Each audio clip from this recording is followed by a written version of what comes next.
এই গভীর জঙ্গলে আম খেতে গিয়ে যে এভাবে মালিকের কাছে তাড়া খেতে হবে সেটা আমরা কোনোদিনই ভাবতে পারিনি। চলো গল্পটা তোমাদের প্রথম দিকে বলি।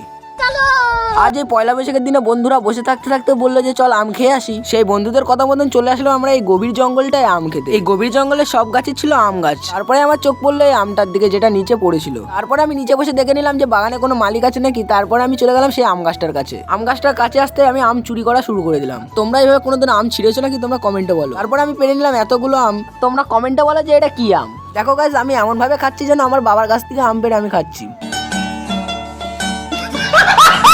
তারপরে আমগুলো এই মালটার পকেটে পুরে দিলাম যাতে দোষ হলো ওর হয়। যখন আমি আম পাচ্ছিলাম তখন বাগানের মালিক হট করে বলে উঠলো, তখন আমি আমার প্রাণ হাতে নিয়ে ঝেড়ে পালালাম। তারপরে আমি আমগুলো এনে তাদের কাছে দিয়ে দিলাম যারা এতক্ষণ আমার অপেক্ষায় বসেছিল। দেখো গাইস, এরা যে এত হার, আমি আম আনলাম 18টা আর আছে 8টা। তারপরে আমার বন্ধু 2 প্যাক গাঁজা খেয়ে আম ফাটানো শুরু করে দিল।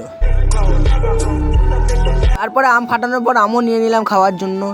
তো গাইস, একটু আগে তোমাদেরকে বলেছিলাম যে গেস করে এটা কি আম, তোমরা বলতে পারলে না। আমি বলে দিচ্ছি যে এটা কি আম। এটা হলো কাঁচা মিঠে আম। তো আমি ততক্ষণ আম খেতে থাকি, তোমরা লাইক শেয়ার কমেন্ট করে এইভাবে পালাও।